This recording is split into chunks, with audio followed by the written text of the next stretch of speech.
안녕하세요. 창성고 1학년 학생 여러분. 고려 통치체제와 국제질서 변동을 지금 선생님하고 교과서에서 주제들을 한번 확인해 보고 있습니다. 건국과 통치체제 3시간 세 번째 시간으로 마지막 페이지 41쪽을 선생님하고 한번 살펴보고 넘어가도록 하겠습니다. 세 번째 페이지에는 우리가 전 시간까지는 태조, 그 다음에 광종, 성종에 대해서 조금 배우고 중앙 통치 조직에 대해서 배웠습니다. 중앙을 통치를 했는 거에 의해서 지방은 어떤 식으로 구성이 되어 있는지 한번 교과서를 통해서 확인해 봅시다. 지방 제도는 크게 5도 전국을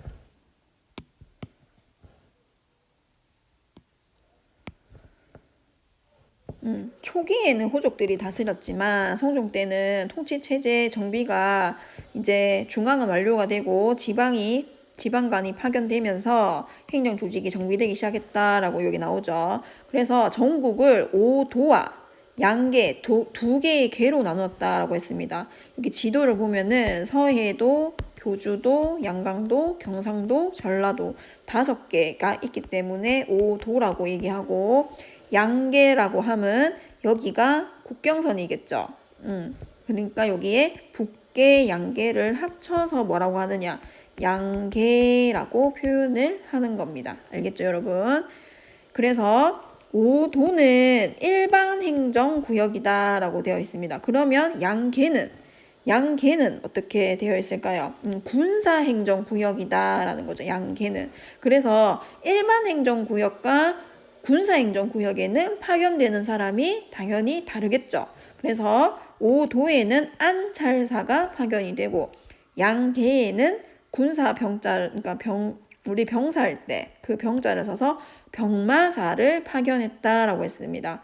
그 다음에 일반 행정구역은 또 그 밑에 설치하는 게 일반 행정과 관련된 주부 군현이 설치되어 있지만 군사행정구역에는 군사요충지인 진을 설치를 했다라는 거죠.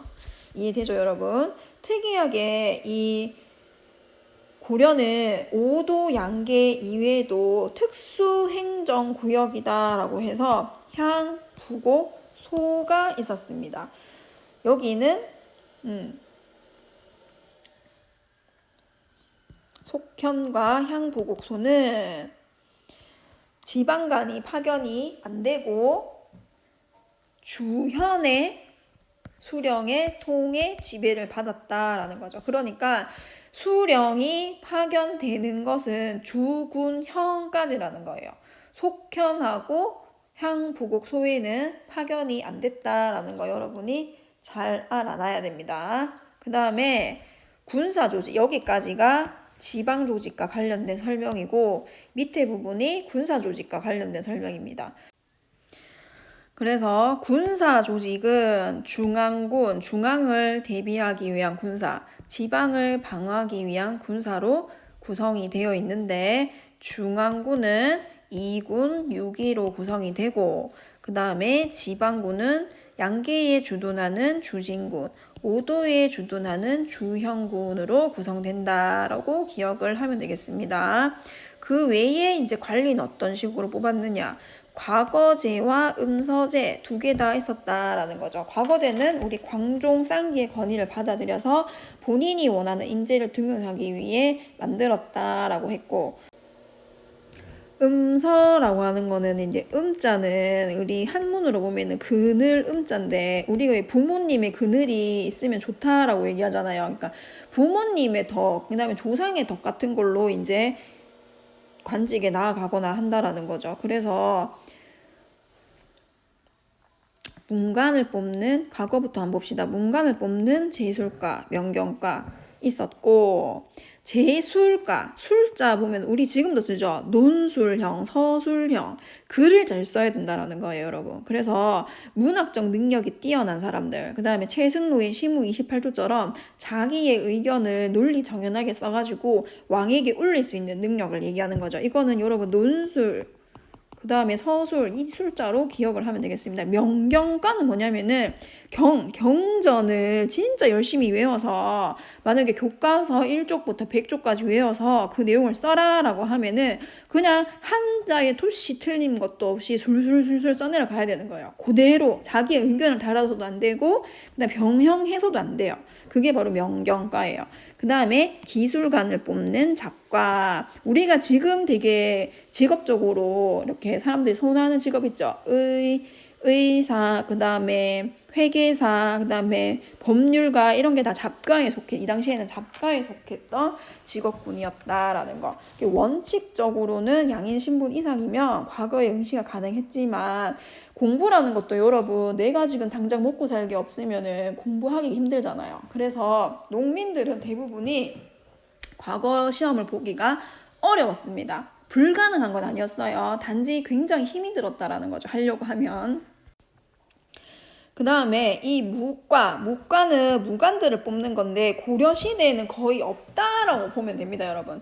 우리 책에서는 거의 실시되지 않았다라고 표현이 되어 있는데 여러분이 푸는 문제지라든지 다른 정리되어 있는 것들을 보면은 무과라고 해가지고 X라고 되어 있는 게 많을 거예요. 왜냐하면 한시적으로 진짜 잠시 한때 그 400년 동안에 뭐 1, 2년 정도 실시된 예밖에 없기 때문에 거의 실시되지 않았다라고 표현하고 그냥 이 거의도 붙지 않고 고려시대에는 무과는 실시되지 않았다라고 표현을 하기도 합니다.